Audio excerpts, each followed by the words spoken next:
Hello and welcome to Kitchen Counter Crafts. If you like this video, would you please like, comment, share, and subscribe?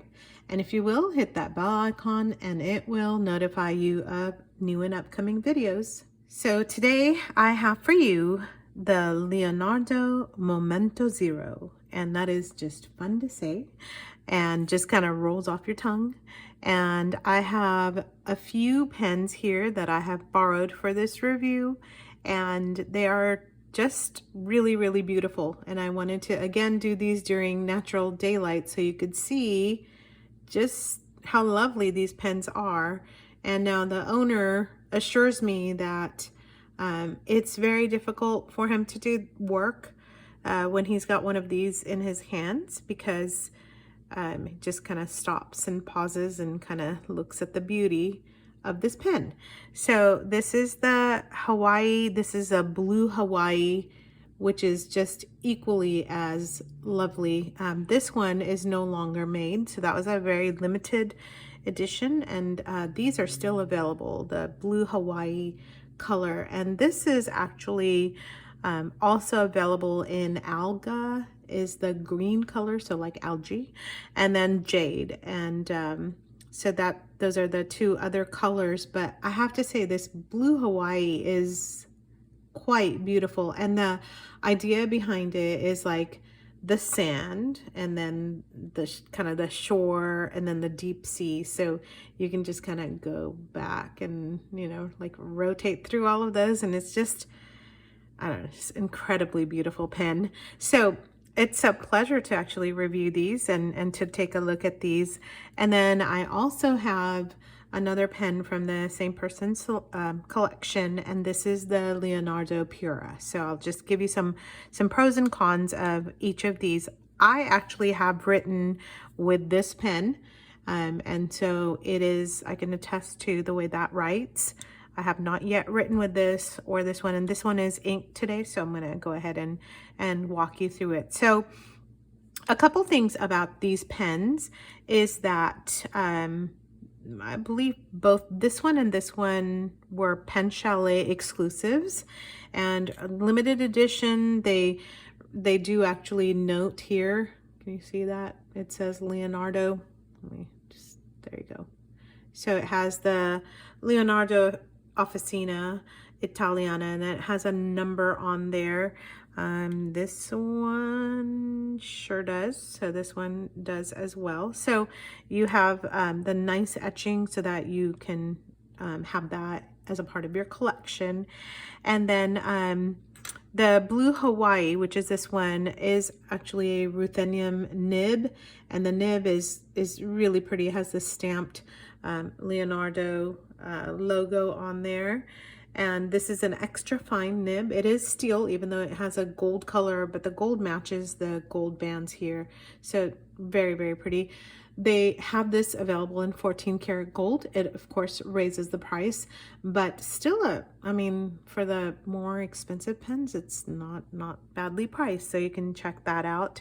And these were purchased in early 2021. So these were early editions of the Momento Zeros. And so what does that mean about the early editions? Well, let me show you. So this one has the same type of steel nib. And I will tell you that there was a great deal of frustration expressed with this nib. And you can probably see, okay, this is a ruthenium nib, and I'm going to just show you what's going on. Right here on the edges, you can see that there is some nib stuff coming off. And so that was just a great disappointment to the owner. And, you know, I'm going to tell you too, at that point in time, it's like $200. And so, ooh, you got a $200 pen with this stuff kind of flaking off. And I know I was like freaking out about my Kaweco student, and I've got a review on that and a long-term review on that when the grip section was flaking off, and that is not anywhere near $200. So I just have to say that would kind of upset me. But that is a Bach nib and feed unit, and the Bach nibs actually write pretty well, but, big but, they are not available anymore. So that's kind of a tough deal. So let me give you some pros and some cons. So the pros about these, I'm just gonna focus in here because I'm way out of focus there. Okay, so the pros on these pens is that they are attractive, of course. Like if you've got one of these, like when he had this one in his hand, I was like, that is gorgeous. What is it? Tell me. And then, you know, you see this one, which is lighter and catches your attention even more. They're just beautiful pens.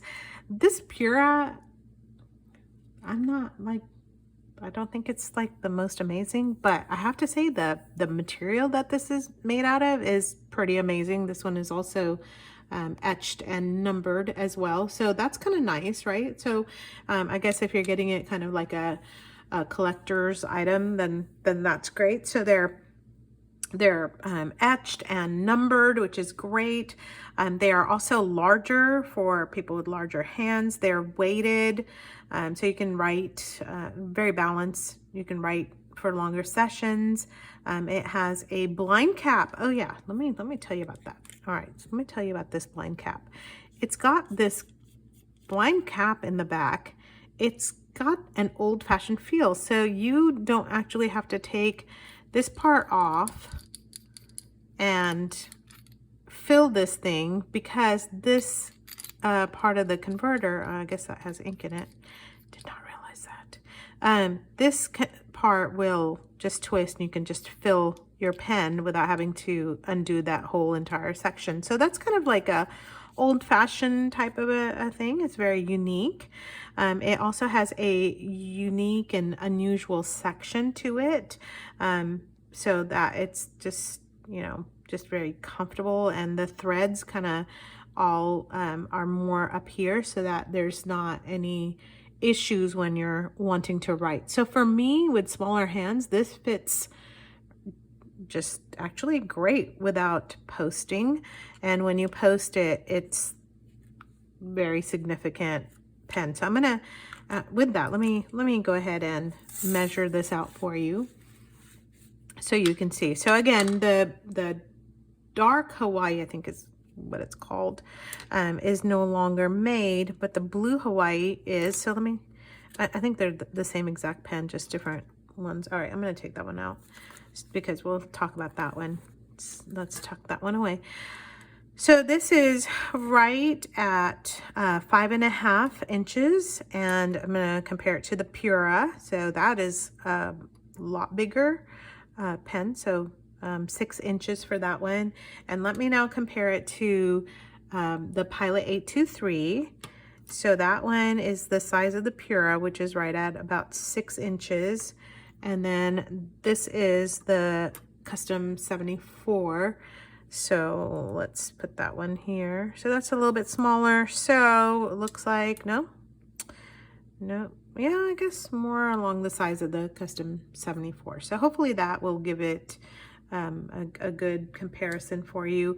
Now, if you don't have any of these pens, I know that most people have TWSBI. So let me grab my TWSBI. I know it's not right to compare a $30 pen with something like this, but it's just about the size of a TWSBI. How about that? So there's that. Now let me open these up so that you can see, especially for people with larger hands, it's very helpful to have that, which I don't always remember to do.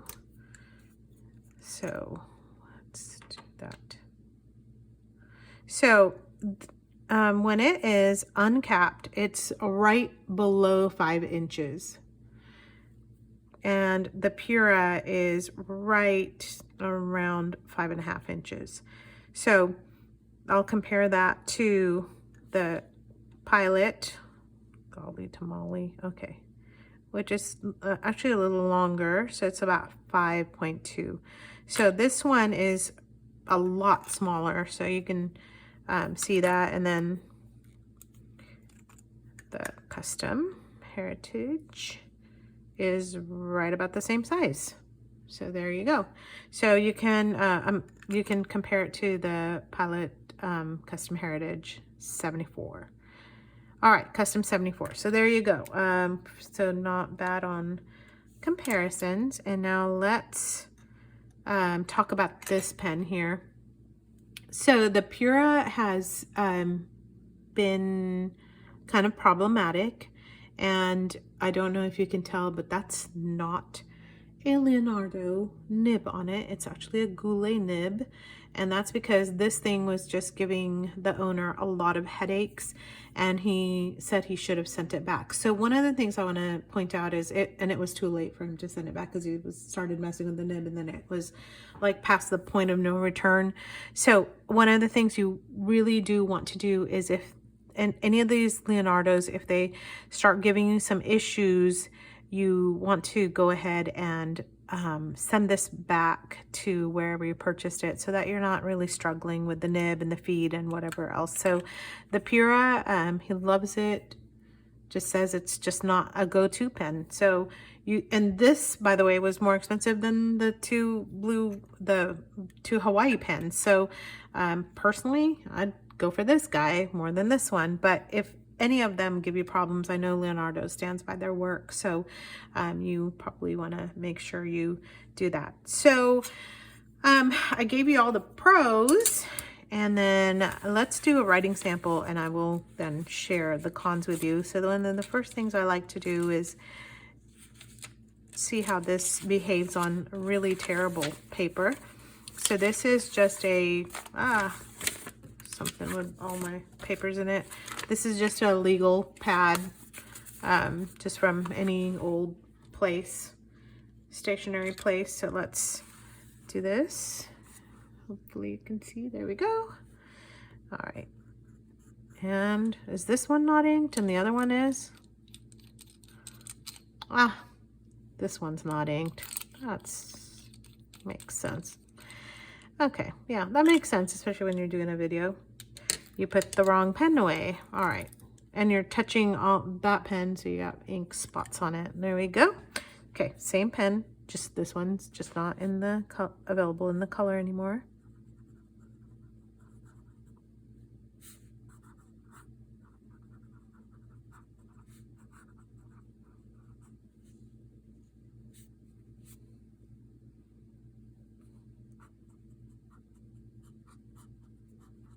So EF nib, and I don't know if you can tell, it has a little tiny bit of feedback, which I love. And as I mentioned, I've written with this one before. I think it's just a dream to write with, and I love writing with this. Let's see.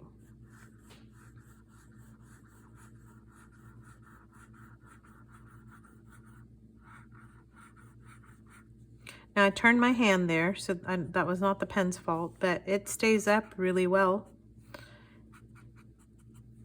All right, and this ink is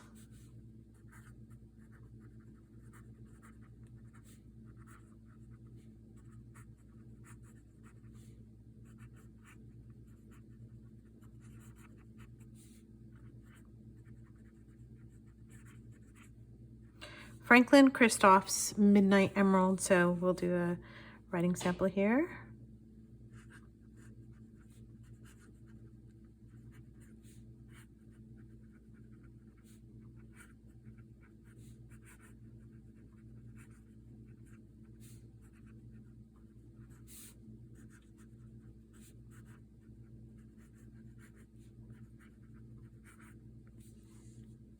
It absolutely glides over the paper. It's very nice to write with, especially with this ink. It's really beautiful writer. So let's try the other one here on Rhodia dot pad paper and just see. So on horrible crummy paper, it did so well. I just love it when that happens, because I love using terrible paper. I know you shouldn't say that when you're using fountain pen. You should treat them well with really great paper, but I just seem to grab whatever it is for lists and then just jot it down. So anyway, all right, make sure I'm in frame here.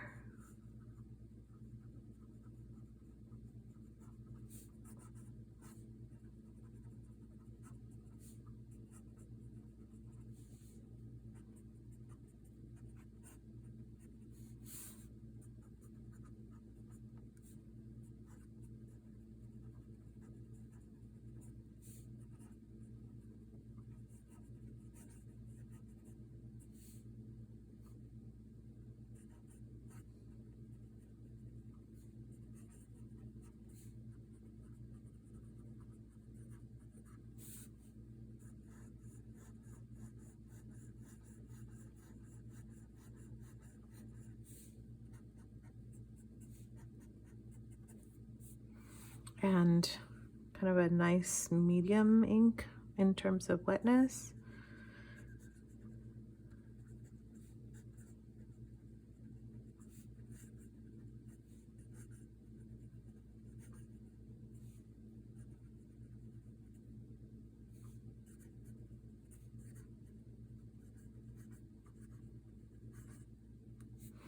Okay, I'm just gonna say that I could feel the smoothness of the Rhodia paper on the squiggles, but even in the fast writing sample, it was very comparable to the terrible paper that I was using. So it's a lovely writer. It just is. So let's go with some of the negatives. So a couple negatives is that it did not write well in the beginning. There was a lot of skipping, so there had to be a lot of tweaking, like is it the ink, is it the paper, what's going on? So apparently there was some ruthenium coating on top when you look through kind of like a magnifying glass, so that must have been a problem, or that's really the guess. It still can have some periodic skipping with drier inks, but it's writing really well now. It's a little short, as you could tell on the measurements for a medium or a larger hand, but when you cap it, when you post it, not cap it, but when you post it, it's fine. It is great. There's no extra back weight with that. Very well well balanced. Now the only catch to that, and I can tell you, is that sometimes when you get to writing, it can actually be a little wobbly, and you don't want to like really kind of force this on, because is it going to damage this acrylic that's so beautiful? So that's kind of like a moment, but when you put it on, there's a little bit of a shake, so it doesn't exactly go on there. And since these are borrowed, I'm not gonna force that thing on there either. You saw the ruthenium coating was flaking off of this guy here, so that was a big problem. And then the biggest problem though is that Leonardo moved away from the Bach nib, and so they do not have a replacement. That's why there was a Goulet nib on this one. And it's an expensive pen to have that happen to. I mean, when you're in the $200 range, you kind of expect things to just work right out of the box and not have to fiddle with stuff too much. So I think that was the downside to it. But the beauty of these pens kind of makes up for a lot of those things. So the question was, would you purchase this again? And I think the answer was hesitantly, because and just kind of like a buyer beware type of a thing, just to know that yes, it's a beautiful pen, would purchase because of the looks of this. It definitely has that wow factor associated with it. However, if you are fiddling with it right off the bat, you probably want to return it and maybe see if you can get a different one, just because it tended to be very finicky. So on that note, tell me which one you like the best in the comments, if you will. And then if you want to check out a great pen that is a long-term writer, I have a 1 year or long-term review. I don't know if it's 1 year, it's more than a year for this pen. And then I also have some a review on this one, this beauty, the Custom 74. And I even have a review on my Eco Jade. So check out some of the ink reviews that I have, the pen reviews. Tell me which one is your favorite, and tell me if you've ever considered a Leonardo Momento Zero. And just a pen that is beautiful to look at and fun to say. Until the next time, bye.